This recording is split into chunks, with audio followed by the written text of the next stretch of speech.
The factors that contribute to stock prices include market forces like market news, either positive or negative, price momentum in the international markets, price change in similar stocks of same industry. Lastly, even the earnings of the company play a major role in determining the price of its shares. If a company's results are better than expected, the price jumps up. If a company's results are worse than expected, then the price will fall. Speculative activities undertaken by the traders could also impact prices adversely. Coming to corporate actions.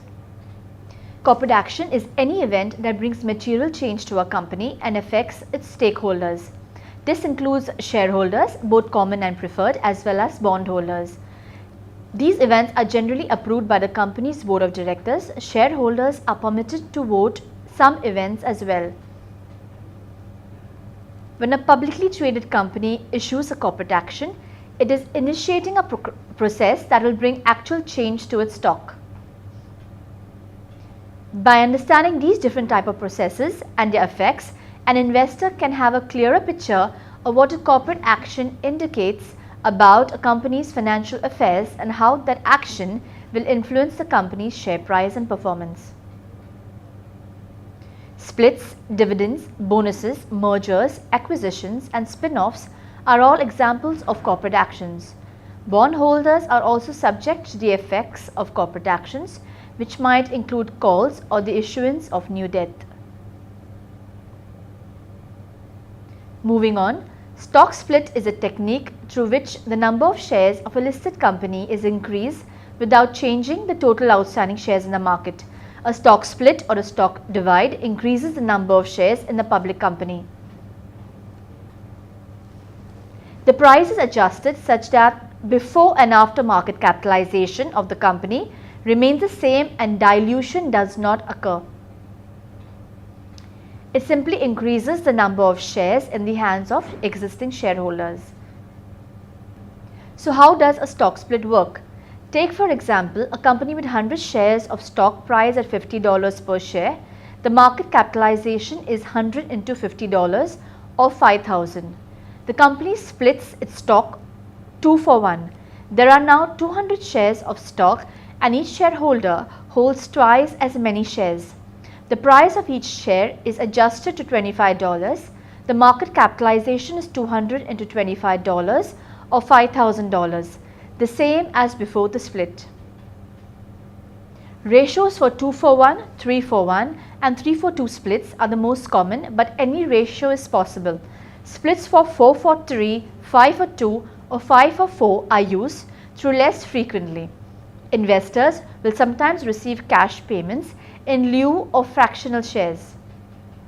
The primary motive is to make these shares seem more affordable to small investors, even though the underlying value of the company has not changed.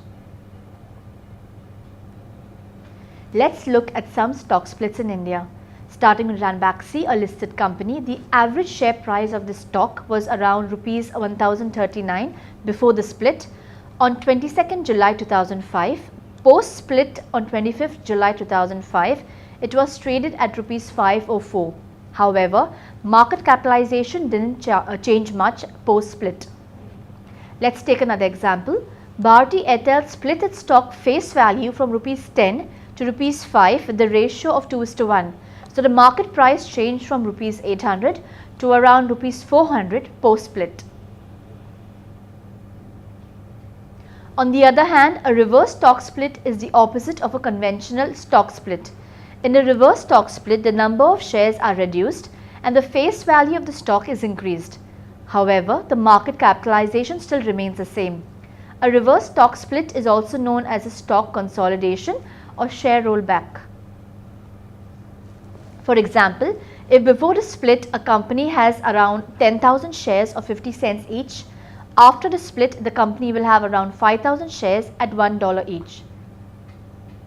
The reverse split does not add or reduce any real value to the company. Reverse split may well come under renewed selling pressure since now the share has become clearer. Also, there can be pressure from exchanges as they generally specify a minimum bid price for a stock to be listed. If the stock falls below this bid price, it risks being delisted.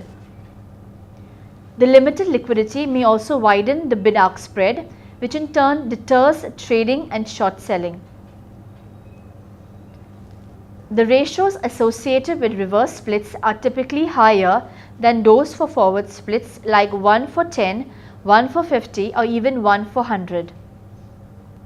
Let's illustrate the concept with a real-life example. In 2011, Citigroup had launched a reverse stock split at a ratio of 1 for 10 shares.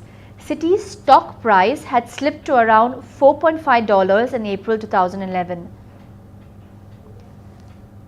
Many large investors don't prefer stocks trading below $4. In order to avoid such sentiments, Citi had taken a decision of a reverse split. Therefore, the number of outstanding shares were reduced from 29 billion to approximately 2.9 billion. Let's look at the few of the important dates in stock split. We have split record date, the date on which the shareholders who own the stock will be eligible for the split. We have split pay date, that is the date that the stock, dividend or split will be paid. We have split execution date.